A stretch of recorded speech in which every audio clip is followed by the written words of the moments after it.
আমাদের ভাগ্য নির্ধারণ হয় শবে বরাতে না শবে কদরে? মাশাআল্লাহ, এলাকা মানুষটা সঠিকটা জানেন, বোঝা গেল। সারা দেশের মানুষ তো জানে ভাগ্য নির্ধারণ হয় শবে বরাতে। ভাইরা আমার, কোরআনে হাকিমে সূরা দুখানের 3 এবং 4 নম্বর আয়াত যদি আপনি দেখেন, আল্লাহ বলেছেন, আমি নিশ্চয়ই কোরআনকে নাজিল করেছি, অবতীর্ণ করেছি একটি বরকতময় রাতে। কোন রাতে বরকত নাজিল করেছেন আল্লাহ তাআলা? বরকতময় রাতে কোরআন নাজিল করেছেন আল্লাহ বলেছেন। আর এই বরকতময় রাতটা কোন রাত যে রাতে কোরআন নাজিল হয়েছিল? শবে কদর। কোন সন্দেহ আছে? কারণ কোরআনের আরেক আয়াত বলছে, ইন্না আনসালনাহু ফি লাইলাতিল কদর, আমি কোরআনকে নাজিল করেছি যে রাতে, সেটা হলো লাইলাতুল কদরে। তাহলে লাইলাতুল কদরে আল্লাহ কোরআন নাজিল করেছেন। আর সূরা দুখানে বলেছেন, আমি একটি বরকতময় রাতে কোরআন নাজিল করেছি। তাহলে এখানে বরকতময় রাত বলতে যে লাইলাতুল কদরকে বোঝানো হয়েছে, সেটা দিনের আলোর মতো পরিষ্কার। ঠিক কিনা বলেন? এরপর আয়াত আল্লাহ বলেছেন, ফিহা ইউফরাকু কুল্লু আমরিন হাকিম, এই বরকতময় রাত যে রাতে কোরআন নাজিল হয়েছে, অর্থাৎ লাইলাতুল কদর, সেই রাতেই সমস্ত গুরুত্বপূর্ণ হিকমাপূর্ণ বিষয়গুলো সব ধার্য হয়ে থাকে, নির্ধারণ হয়ে থাকে। এই আয়াতের আলোকে বোঝা যায় মানুষের ভাগ্য সারা বছরের যেটি লিপিবদ্ধ হওয়ার কথা, সারা বছরের যে বাজেট হওয়ার কথা, সেটা হয়ে থাকে লাইলাতুল কদরে, শবে কদরে। মধ্য শাবানের রাত, এ রাতে আল্লাহ তাআলা মানুষকে সাধারণ ক্ষমা ঘোষণা করেন। যাদের মনে হিংসা নাই, যাদের মনে মানুষের প্রতি বিদ্বেষ শত্রুতা নাই, এবং যারা শিরকে লিপ্ত না, এই মানুষগুলো ছাড়া বাকি মানুষগুলোকে মধ্য শাবানের রাত, যেটাকে আমরা শবে বরাত বলি, হাদিসের ভাষ্য শবে বরাত নয়, হাদিসের ভাষ্য হলো লাইলাতুন নিসফি মিন শাবান, সেই রাতে আল্লাহ রাব্বুল আলামিন বান্দাকে সাধারণ ক্ষমা ঘোষণা করেন। এটা একটা ভিন্ন বিষয়, কিন্তু বছরের সবচেয়ে শ্রেষ্ঠ রাত হলো লাইলাতুল কদর, যেই রাতে আল্লাহ তাআলা বান্দার ভাগ্য ঠিক করেন। এই রাতে যে ভাগ্য আল্লাহ নির্ধারণ করে থাকেন, সেই নির্ধারণটা যেন আমাদের অনুকূলে হয়, সেই নির্ধারণটা যেন আমাদের জন্য কল্যাণকর হয়। আল্লাহ যেন আমাদের ভাগ্যে ভালো কিছু লেখেন, খারাপ কিছু যেন না লেখেন। আল্লাহ যেন তাকদীরে আমাদেরকে ভালো কিছু দেন, মন্দ কিছু থেকে বাঁচিয়ে রাখেন। সেজন্য আমরা সবাই কামনা করি কি করি না? শুধু করি তা না, শবে বরাতে যত মানুষ মসজিদে আসে আমাদের দেশে, সারা বছরের অন্য কোন রাত, দিন, অন্য কোন সময় এত মানুষ মসজিদে আসে, কারণ কি? শবে বরাতে মানুষ মসজিদে বেশি আসে কেন? কি কারণে আসে বলেন দেখি? সবচেয়ে বেশি মানুষ মসজিদে আসে কোন দিন? শবে বরাতে। কেন এই দিন বেশি আসে কেন? একজনকে সিন্নি খাওয়ার জন্য না, সিন্নি তো অন্য দিনও দেয়। এই রাতে বেশিরভাগ মানুষ মসজিদে যায় বা ইবাদত বন্দেগী করে যার যার মতে করে। বেশিরভাগ মানুষের ধারণা হলো যে এই রাতে ভাগ্য ঠিক হয়। যেহেতু ভাগ্য ঠিক হয়, ভাগ্য নির্ধারণ হয়, সেই জন্য এই রাতে মসজিদে যায়, ভিড় জমায়, যে একটা রাতে ইবাদত বন্দেগী করে যদি ভাগ্যটা নিজের অনুকূলে লিখে নেওয়া যায়, সারা বছরের ভালো কিছু লেখাই নেওয়া যায়, তাহলে তো সারা বছর ভালো থাকা যাবে। এই জন্য ওই একটা রাত একটু বেশি ইবাদতবন্দি করার চেষ্টা করে। ঠিক না বেঠিক? ভাইরা আমার, প্রথম কথা হলো ভাগ্য নির্ধারণ এই রাতে নয়, বরং লাইলাতুল কদরে হয়। দ্বিতীয় কথা হলো ভাগ্য নির্ধারণের জন্য একটা রাত মসজিদে গিয়ে ইবাদত বন্দেগী করলেই আমার ভাগ্য নির্ধারিত হয়ে যাবে বা ভাগ্য ভালো কিছু লেখা হয়ে যাবে ভাগ্যে, এরকম কোন কথা কোরআন বা হাদিস থেকে পাওয়া যায়? কোরআন হাদিসে কি পাওয়া যায়?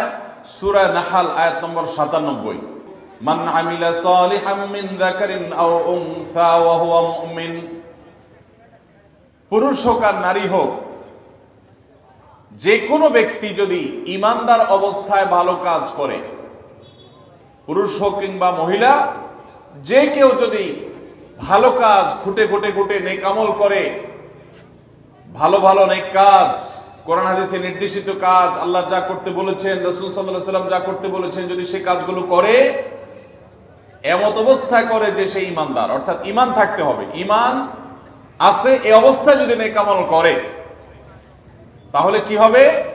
আল্লাহ বলেছেন ফালানুহিয়ান্নাহু হায়াতান তাইয়্যিবাহ, তাহলে সেই পুরুষ সে নারীকে আমি পবিত্র জীবন দান করব।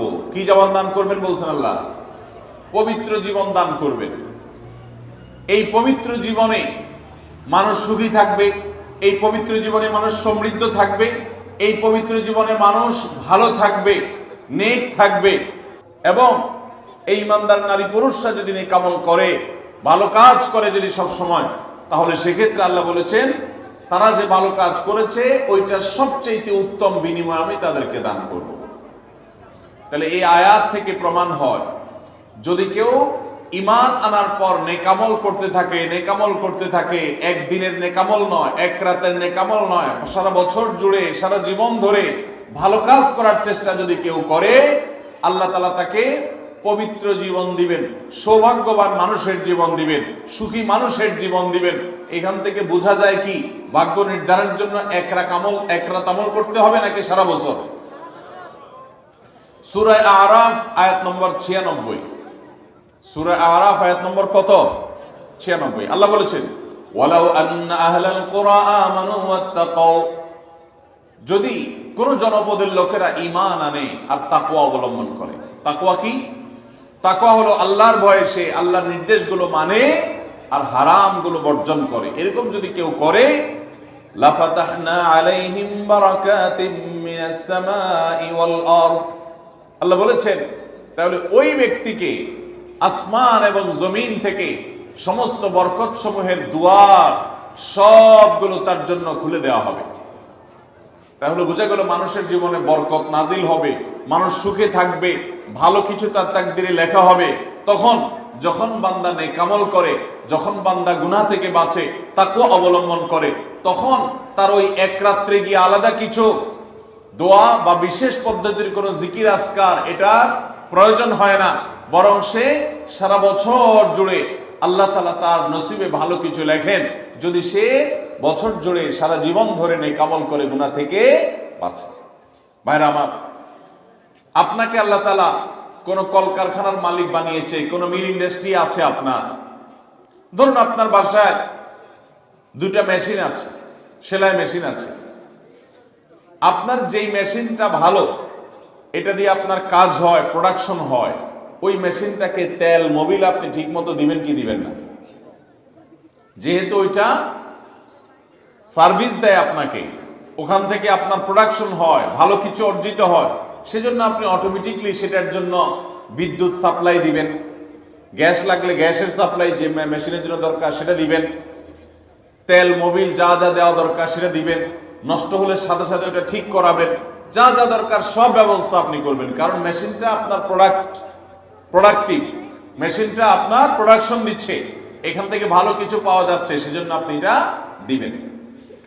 আরেকটা মেশিন যদি হয় যে মেশিন থেকে আপনার কোনো সার্ভিস আপনি পান না, প্রোডাকশন দেয় না, মেশিনটা নষ্ট হয়ে অকেজো হয়ে পড়ে আছে, তাহলে ওই মেশিনে কি আপনি বিদ্যুৎ সাপ্লাই দিবেন? ওখানে কি আপনি অন্য যা দরকার আছে তেল মোবিল নিয়মিত দেওয়া, এগুলো কি আপনি করবেন? করবেন না। হ্যাঁ, ওইটার জন্য মাসে মাসে কিস্তি যদি দেওয়ার দরকার হয়, আগে থেকে কিনা থাকে, তাহলে আপনি আজকে কিস্তি পরিশোধ করবেন।